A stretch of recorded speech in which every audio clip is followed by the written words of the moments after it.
Well, we move into the military stage again here, and you know, it's amusing, but we're really stuck nowhere now. I have made a mistake. I thought Yurik was able to slam this thing here, but he's actually not. This is going to get to move first because the initiative travels the opposite of the normal movement track, which means the Alpha has been going first this turn.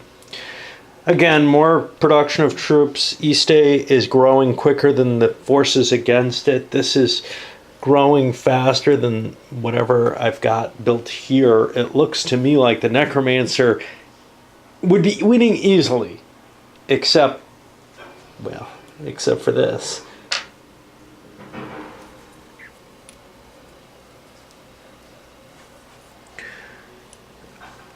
Which is freezing up a large segment of his forces.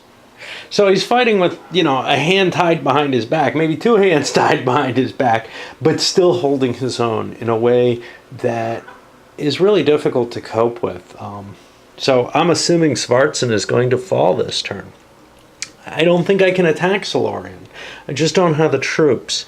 Now I'm, you know, down to goblins and the elves. But that means this is going to come loose. What does that mean? Not a lot. You can see the dragon got bought again to defend that, and fairly cheap, I think $15 this time. Although there was at least competition. I do have the Pegasi. That would help. I would have one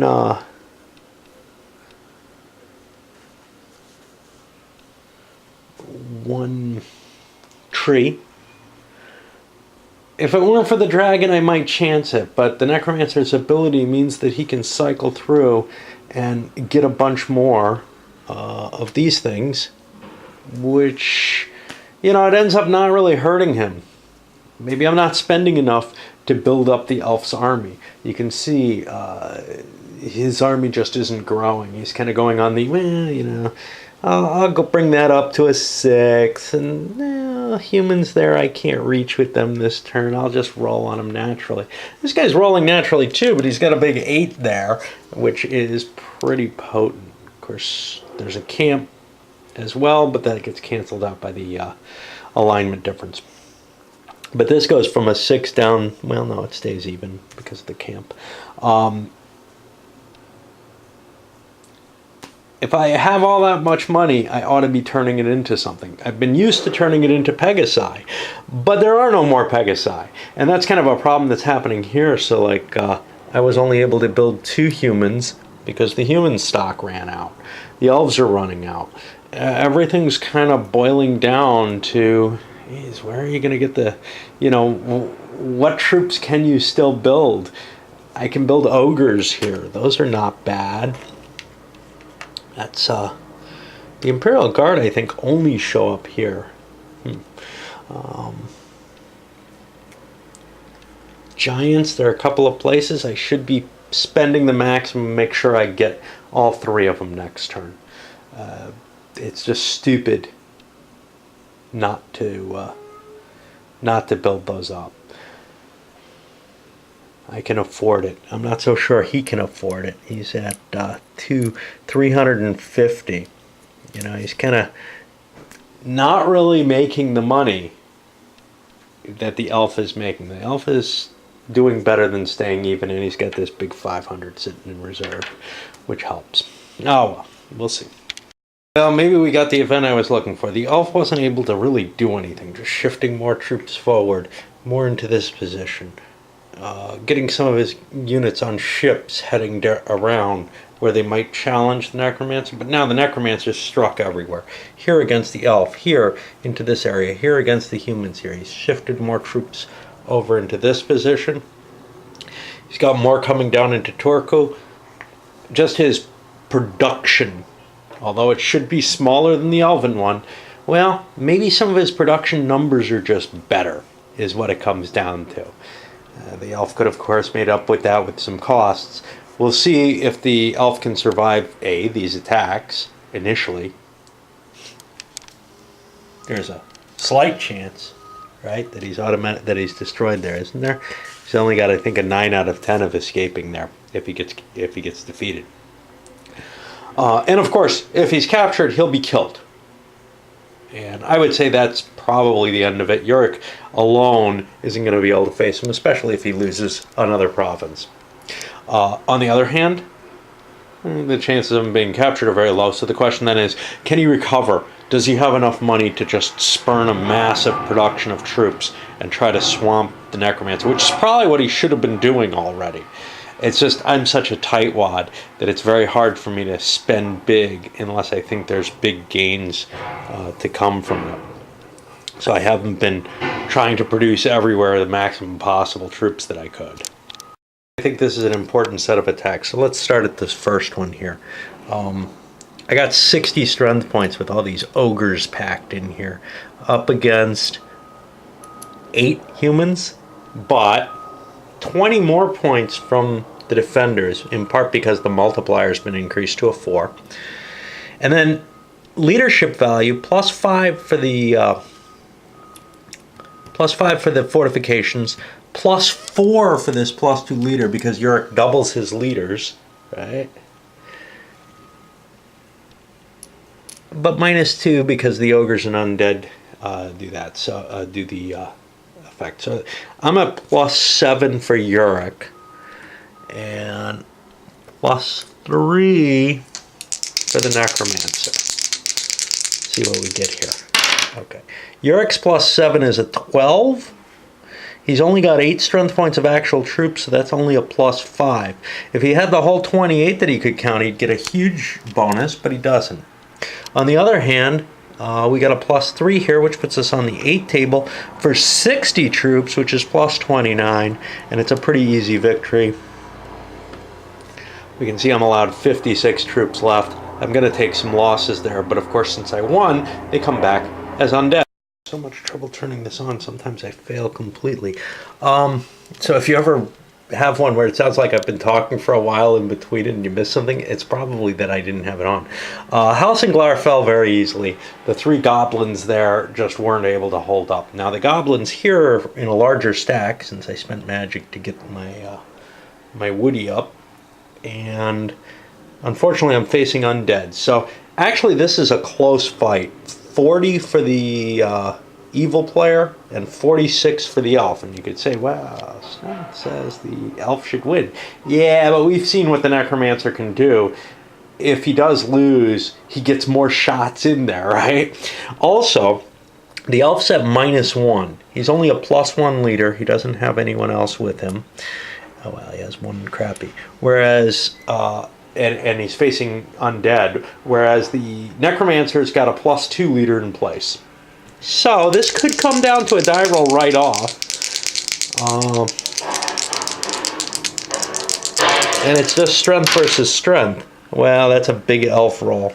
At 40 strength points, that gives him 16 additional. Whereas here we're at 5. Make that 46 strength points, that's 20 additional. Whereas 40 versus this is only +5. So we'll take 45 off.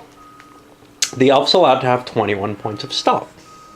Well, I'll come back after for what the next round is going to be, because there's a lot of annoying mechanical stuff when the Necromancer loses a battle. I may have made a bit of a mistake here. I kept goblins, but now the size of the 2 forces is equal. I only have like 5 Necromancer undead units, but that's 20 strength points to only 17 because the elfin forces don't outnumber, so the goblins go to their lower strength. I wasn't counting on that. What are the modifiers? Well, they're the same as they were before, -1 and +2.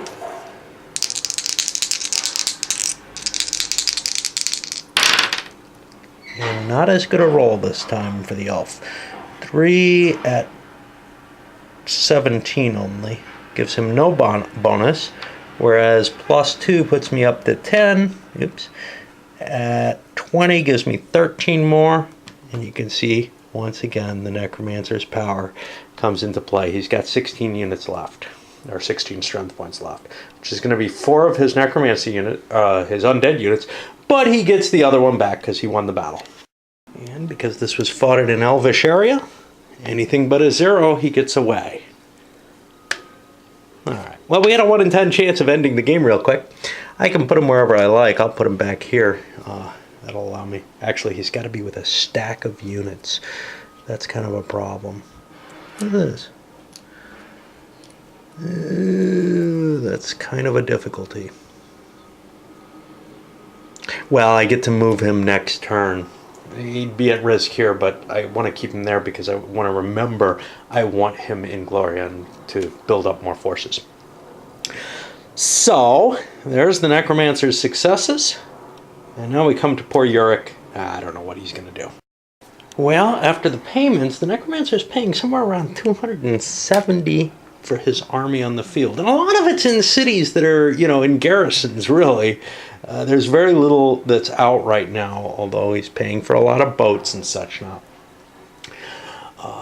The combined, it's only 132 for the elf, another 30 for Uric. The combined is still 100 less than him. And this is the Necromancer, right? I mean, he's got huge armies of undead. Well, Uric does too, so Uric may still have more undead than the Necromancer does at this point. It looks to me like the tide has definitely turned in favor of the Necromancer in a way that is hard to counteract. However, there is a bit of a glimmer of hope. He's losing money. That huge outlay, he can't keep up with that. The income that the elf is making, he's easily doing better than breaking even with his outlays. But the Necromancer is not. So unless the Necromancer can keep taking territory. Now this turn was a rich turn. He took 3 areas. That's going to change the dynamic significantly, I think. It's even actually beginning to push the elf. The elf's down to 25 magic points next turn. It's going to push the elf into where if he can't hold both of these in check, he's in a lot of trouble. Because either one of those armies spells a big doom for him. Now, Uric's army is humongous, though. Uric's got a Necromancer-sized army with a lot of power that he can slam into something and win back a territory without too much trouble. Probably Svartsen, again, he can retake. But while he's heading that way, what happens? The Necromancer can move forces forward or, more likely, start to ravage more of the elf's territories. He's got to get another force out there, another operation in place. Got some more navies moving and such, but not a big hit like he did here. Glorian is in a lot of trouble, though. Crag is maybe threatened, although it's got this patrolling Pegasi. But the elf goes before the Necromancer on all turns except when the Necromancer goes first. That means a couple of things. You can see going first has its advantages. You can strike an enemy striking force. That's the danger with these, is, gee, I didn't want to leave them exposed. But now the combined force doesn't look like it can handle the Necromancer. I may free that up just to make a gamble of the dice there. I'm not sure. Can I reach her? 1, 2, 3, 4, 5, 6. Yeah, so if I can get 3 giants built and 3, the humans won't be able to reach. But 3 more giants, I might have a sufficient force to attack. Yeah, let's see if there are 3 giants left. Yeah, barely. That's a definite factor here, as countermix is such a big deal. All right. Looks like it's time to actually send the other one upward. And I think I move this forward for whatever that matters. I can't use it anymore with the loss of powers, etc., to figure out what turn it really is or anything like that. But it doesn't really make much difference. Random event for this new turn was a good harvest. What that did was everybody's territory had a 50% chance of gaining 2 prosperity. That helps out the Necromancer for having more territories at this point. But also his were in worse shape. We're still in pretty crappy shape. I guess we go on to the dragon. I'm not sure where is valuable to put it. The elf goes first. He's not going to be able to grab this. So that's, well, actually he could. So that might be of some interest. This is also of interest. I don't think Yurik needs the dragon at all. And that's good because he doesn't have any cash. The elf would have to choose to pay for it. So we'll have a bidding off for it. It might affect strategy more than... It's unlikely that somebody's going to attack the dragon, essentially. Well, if it's here, maybe. But I don't have a very powerful force within striking range of it. I actually think the Necromancer is cranking at just about optimal efficiency. He's losing money. He only pulled in around 220 this turn. He spent like 280 last turn. 50 or 60 bucks a turn that he can lose, but he's got a stockpile of cash left over from, you know, before those huge armies started being active. So I think that's about what he needs to do. And I think the elf needs to cut into these huge reserves and figure out a way to get a much, much bigger army on the board. That's what it looks like to me. Anyway, we go to recruitment. We got the dragon over here defending Glorian. I don't think that's likely to fall. There aren't a lot of Necromancer units kicking around back here. So now I got to figure out what to do with them. They can't quite reach Yurik's forces. And they kind of have to stay patrolling around here to defend my new landing. The elf still needs to tie this stack up. And then the question becomes, well, is it this stack? Do I tie it up or do I have enough forces? I don't know. As an example of what the elf has to do, it cost him 76 bucks to guarantee he gets 3 giants here. The first one only costs him 12 additional bucks above the building, so that's 22 bucks. But then the next one is going to cost 4 more than that, 26 more, etc. You can see you can't guarantee yourself the big heavy hitting stuff without splurging a fortune. There are no more Pegasi to pick up, so now the question becomes, well, where else do I need to do builds that are absolutely vital? Clearly here I want to ensure that I get them. I probably want to here, but in a lot of areas I'm just not going to spend that much extra, and that's been kind of the problem. You know, do I want to spend up on these? Well, what happens if I lose this fight? I'm probably screwed no matter what. If I win it, well, those troops aren't going to get there in time. If I win it, I get a huge bonus. One of the problems with not buying your maximum, well, that means I've left a bunch of cavaliers for the Lich to be able to pull in. I've left some dwarves. He has places where he can buy dwarves. I could have bought 2 more here if I had guaranteed myself the purchases. I don't have any goblins I can buy anymore. I can't buy the Imperials. And I have nowhere where I can buy orcs either. So I can't deprive him of a large segment of his forces. All I could take from him is the ones that I listed. But that means he has additional pieces available to him. More stuff, so he gets a bigger share of the total armies and has more of a chance of winning the fights. That's a pity, but I can't afford to try to guarantee everything when there's a good chance, say here, of, well, I succeeded here to sweep them out, but there's a fair chance elsewhere of getting those extra troops. And maybe they won't matter too much. So for example, where am I going to get dwarves for the Necromancer? I don't think there's another place.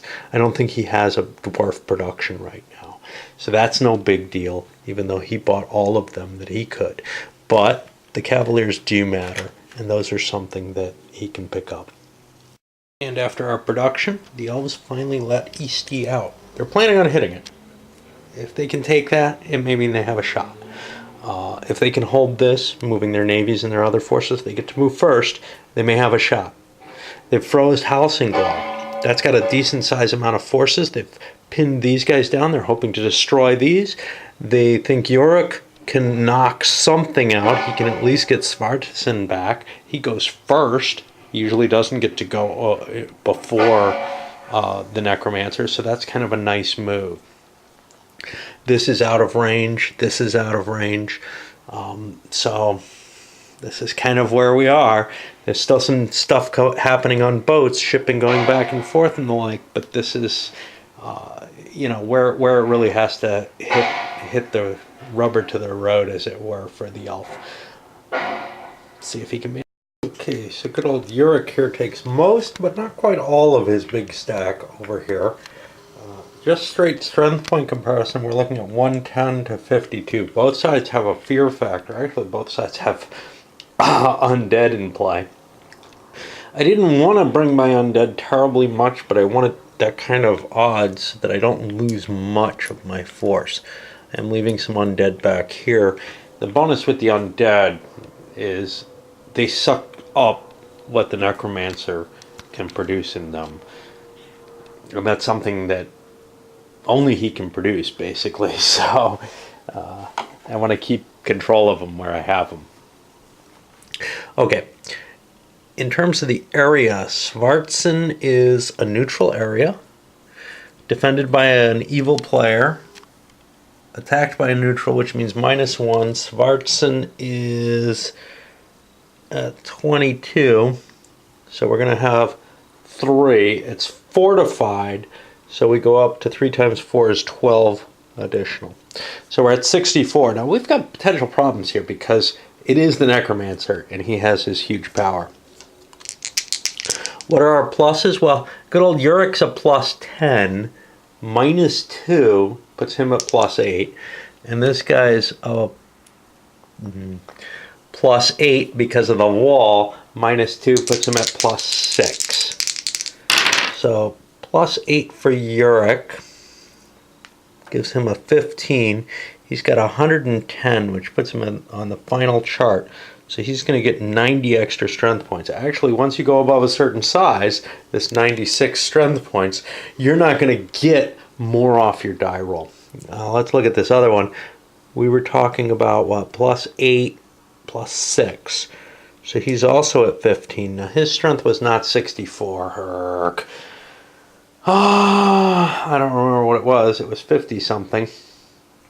I think it was in the high 50s. That'll work here. So we get 49 extra. Alright, that means there's 113 off of here, which means I'm allowed 87 left. Now I was over 100, so I'm going to be losing some of those forces, and that means the necromancer may get them. But the bigger my number, the less likely I'm going to lose things, which is why I went in with a big 4. Okay, straight points that are left, he got 4 units to regenerate. So we're looking at 85 to 20 now, but we haven't counted the humans in yet. How much were they worth? -1. I think they're +3 times 4 gives them 12. So it's 85 to 32. Again, I'm at +6 for the evil player and +8 for Uric. Uric's 8 puts him at 12. 6 puts him at 9. 9 for 20 says I get 10 more. And this at 85 says I get 67 more. 67's a big number. I think I'm above my 85, so all that's lost here is the necromancer troops. So those are all that I get to roll for. On odds, they come back. I got 1. I got 2 of them back. The other 3 die. And you can see it's over, at least this fight. But there is the possibility that there could be additional losses, I guess. I'll pull away from here because I don't think anything exciting. After that round, the necromancer got both his units back, so he gets to refight that same round. This could go on a long time, basically until he fails to roll an odd number on his last. Let's go on 2 more rounds, but it's mathematically impossible for the necromancer to even cause an additional casualty in this battle. So why don't we just call it here, and then we'll convert Spartus and Nova. Alright, this battle doesn't look too promising. The elves pushed everything they have into Glorian plans, fighting on this front some more. But they have to win here. That's what they're looking at. And unfortunately, when I look at the numbers, And I don't have any woodies that I can grow because I used 2 of my 12 pointers and I only have a point left because I lost territories. I'm looking at 130 to 101 base, but that's without the people. These are Cavaliers. Let's see, that's neutral. Evil versus good. That's not going to be a mod. Eastie is not in good shape though. It's at 9. So I only get +1. It's Fortress. So that goes up to a ×4. So I get 4 extra. The Fortress means I'm going to get +4. I have Pegasi here. He has exceptional units as well. So both are going to have the -2. So we're looking at a +3 because of the walls giving +5 versus a +5 leader who gives a +3. We'll roll the blue, and the fact that these numbers are close means that the Necromancer Ultimate Necromancy is going to be an issue, I think. There's also the fact that we're both over 100, so we'll both be using the top chart here. It could come down to die rolling. +3 each. We got an 11 and a 10. Well, it doesn't come down to die rolling.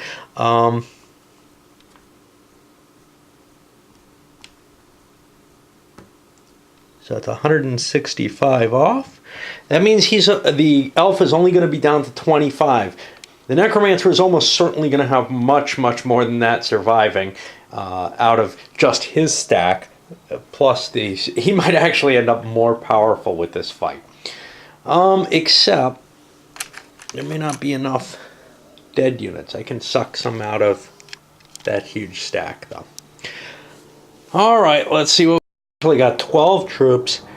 I wasn't sure I wanted all of them because I had to pull them out of here. These 2 stacks actually don't have any undead in them. The rest of the undead are all sitting over here under Urik's control, and that's where the harm of him having undead comes into play. These stacks are just filled with real troops. Ouch. I don't think I have any up here either. So that was kind of painful, but I figure that'll allow me a big stack of units coming down here where I actually have some chance of gaining some ground, whereas I don't really have a chance of gaining ground where I'm frozen. I lost my stack over there, you know, the stasis. Oh, I gotta get rid of all these too. Alright, so our strength is now 52, and that includes the humans, or Cavaliers. 20, oh yeah. Versus 25. We're each at +5. I actually kept the giant, so we're each at +3 still.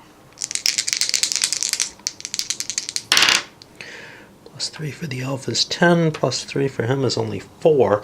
Now, he was at, I think, 48. Which adds 7. And he's only at 25 here. Which adds 13.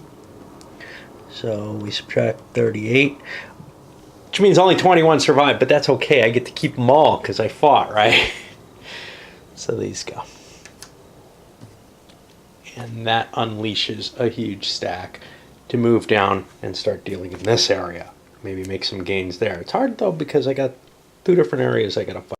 And the Necromancer continues on pushing down here, trying to get some more troops into place in this port area, sliding more stuff around toward Corrigan. He's got 1 unit in the mountains, another one back here. It's a possible threat on here, but it's not really viable. Well, this huge force can't make it. I was going to say it's not really viable when the capital is within range, but it's not. It's the other way around. You can get from here to the capital, or from the capital of Ringeren to Svartsen, but you can't get the other way because the mountain of that capital gives it an added little defensive bonus. This force too dangerous, so I swung around to threaten Krog. And we're really pushing towards the south with everything. This could slide into here to help defend. This could come around, or it could strike down here. Really threatening a lot of the Elvish territory at this point, and I think we're hitting the beginning of the end. But we'll see after we pay maintenance costs, because those could shake things up. Remember, this guy's been draining hard. He's probably going to lose another 50 or so, but we'll see. Not out of what he's got, but out of where he was. Finances have gotten bad. $230 in maintenance. That gets me down to 45.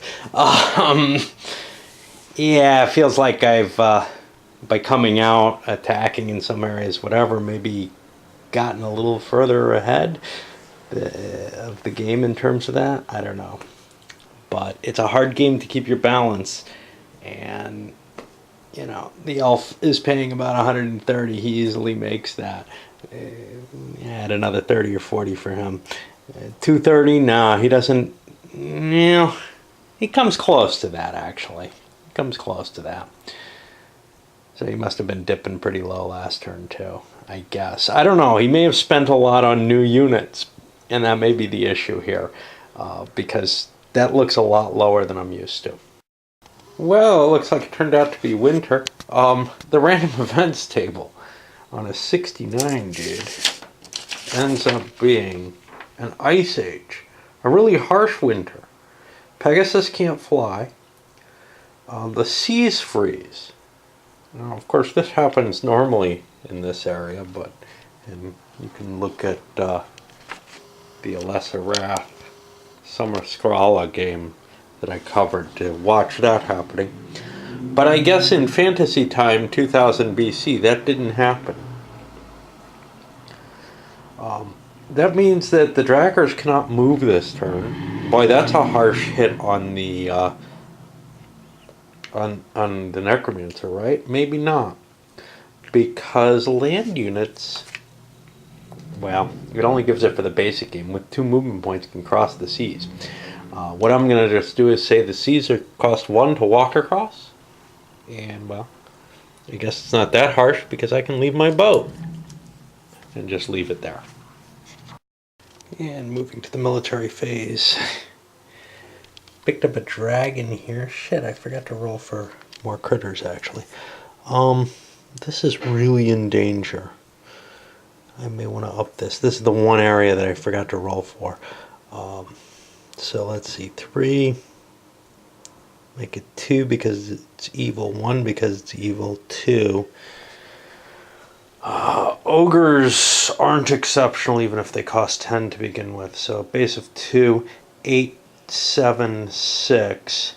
That's 13, 21, $51 for 3 ogres here if I can, and I can. And there we go. $51 out of Crag. I did similar things at some of the other key areas down here. 3 giants built the same way. I think I bought the humans here. That same kind of, I'm just going to throw my big money around to make sure that I can hold my territories. The dragon alone probably would have fallen. Well, see, here's the thing. As long as they win, the dragon holds out.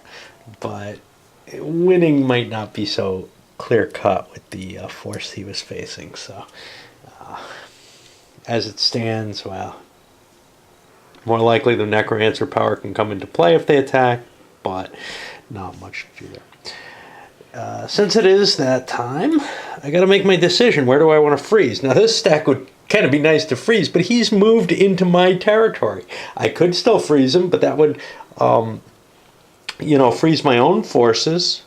And then my giants could move up and take Este. Ooh. You know, that's kind of a tasty concept.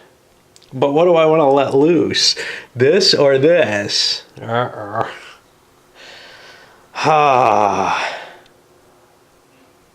that still doesn't handle this stack. Whereas if I let this thing move, maybe it'll wipe itself out on the giants. And if it doesn't, maybe it'll get weaker and I can hit it. And if it does move here, maybe it'll go back there. I'll be able to take East Day instead. So I'm not so sure it really helps me to freeze my own units there. Maybe we'll let him make his attacks.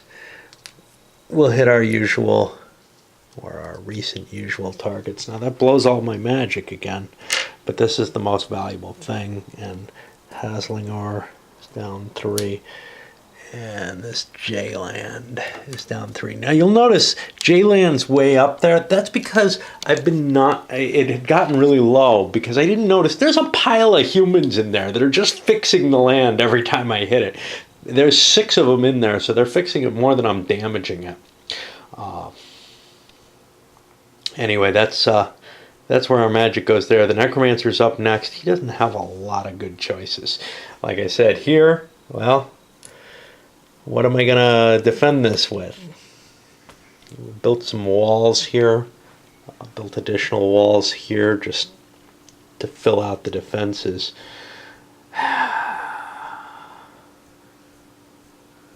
I'll be able to run away from Urik's forces, but then he regains the position he was in, which is kind of this big boot plug holding southern Scandinavia from me. I don't know. Well, Necromancer couldn't find a good solution. He pulled back. That's really iffy though too. He had a big enough stack. He might have been able to take one of these two. Then he probably would have lost Eastie. But maybe he would have had it outnumbered. I don't know. I feel like I'm chickening out, to tell you the truth. That I should just plow in. Take out this pile. It's harder. You know what? It's harder for the elves to build troops than it is for me. I'm going to give Eastie up. In doing so, I may want to rip up some stuff though. Get myself some money. These are $5 each. Make a quick $25. Yes, I'm allowed to do that.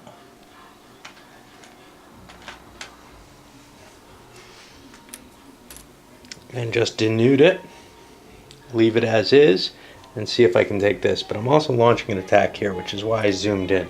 I think this one's pretty guaranteed, actually, even though I don't have a leader there. Big die roll bonus for the elves. All right, so here I had 54 strength points, including the dragon's die roll, to 34 for my attack. I've got a +5 leader. Oh, good, C-Rap. All right. The Necromancer may be throwing everything away at this point. Who knows? What is this territory? It's an evil territory with a good defender against an evil player. That's -2. It's Krog, which is a 20. That's +3. So he's at 1. Ogres are normal units with fortifications, so that adds 4 more strength points to this. Base is 54 there. I got +5. Make it +3 because of the scary things. He's got +5. Make it +3 because of the scary things. Let's see who wins. The elf's going to win in the first roll. There's no question, I think. 54 says +16. Whereas I got +3 puts me at 12 on the 34. Is 27. Lots of losses are going to be in place though, which is good for the Necromancer. I'm only going to have 13 strength points left. That is bigger than the dragon, or is smaller than the dragon, so we're going to lose 3 units there, plus all of these, and now we get some die rolls and see what the Necromancer gets back. Problem here? Well, if the Necromancer ends up with more dead units than he has, he's got to strip them from somewhere, and he doesn't have a somewhere to go.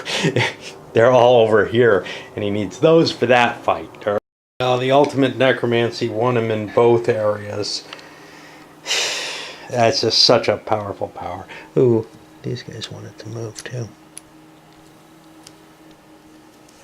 Get some more force down here. Since Krog is likely to fall, I kept these because troop-wise, Krog is more interesting to me, but I got rid of some of the other improvements there to reduce its value once it falls. I want the fortifications and the tower. They both have a chance of dissolving the camp. What the hell? I'll improve my chances of getting troops there. I want ogres if I can get them. There are a few extra here, and this is a good location for me, assuming the elf doesn't make it there. He's got a swamp, which could be a movement penalty for some of his units, but most of his units can probably make it there without a problem. First, we go to Yurik. I mentioned a few other times some of the, this kind of game sort of triggers a desire to tinker for me. And it's rich enough that I feel like I should. Something like Barbarian Kings doesn't feel, it feels like I'd have to do too much. But I start getting some pretty hefty tinkering thoughts in mind, like a whole tech tree with advances and a skill system for the leaders and stuff like that. All kinds of cool stuff. Not what I'm aiming for and looking for in a fantasy game particularly, but this game is not what I'm looking for. However, it is a nice framework to start building this really complex version of this, where maybe, you have to learn certain things to be able to muster certain kinds of troops and stuff like that. Maybe multiple kinds of troops in areas. Just all kind of ideas that this is beginning to trigger and create a taste for. So, for example, I don't really like the idea that this area is just giants. Giants to me seem rare, so I kind of thought it would be cool if there were areas that had, or if most areas had multiple types of things. So you could get orcs or goblins in an area, or ogres or goblins, like a high end and a low end in each area. I'm not sure quite, what the distribution would be, and there might be a penalty for going off core type. I don't know. Just some weird thoughts there. And where, you couldn't necessarily muster something until you've reached a certain level or something. I don't know quite how to fit that in, because this isn't really a questing type game, but I could see this with a quest game built underneath it to start things off. Really exciting to me in a lot of ways. Okay, well, the elves came back, swung up with one giant up here. That was sufficient to take that. However, they also swung a fairly heavy force here, and the power of the ultimate necromancy ended up with a bigger stack than I began with. Now it's 7 undead there. I had to strip them out of here. Got to come from somewhere, but you're allowed to take them off the board for that. And no, the necromancer is more powerful here than he was before I was attacked. And this is kind of the nightmare situation that can arise from the necromancer. All right, I got to pay my dues, and then I guess this one will go up. Okay, this has to serve as a sign of something. 57 was the money that the elf owed this turn. 231 what the necromancer owed. 45 for Yurik. I think the war is winding down. It's not too obvious. The fights have still been close, but the amount of armies destroyed, still a huge amount of money here, so I can play for really big build-ups. All the giants here again, that's $100 right there, right? Get all these cavaliers there, that's probably $30-40. The dwarves here, I'm just going to be tapping into my income, but I can't win the fights. Even against weaker forces, the necromancer is able to use that ultimate necromancy and just wreck everything. That is just too big a power. You should never allow the necromancer to get strong, I guess, in this game, because he is not defeatable. And that's probably why the 2-player game says, hey, don't play with Orcum. They mean don't play with the necromancer, because if you do not stop him, he's unbeatable. I think we push this forward. I may have already done it. That looks further than it should, but who cares? Yeah, I mean, being able to freeze 2 huge stacks, yes, that's a big part of that money that the necromancer is paying, that 230, right? But he's actually gathering up decent money now that he's not producing as many troops as he was. But that makes it harder to win, right? I've got a significant force moving here into Easty, and now some growth potential down here where maybe I can move against things on this continent. Maybe I can free up those giant blocks somehow. I don't know. What did I decrease? I should have decreased. I got to recalculate him because he may not have enough points to be able to freeze 2 blocks anymore. And that releasing another one of those armies, that's going to be a big problem for him. All right, we're going to send this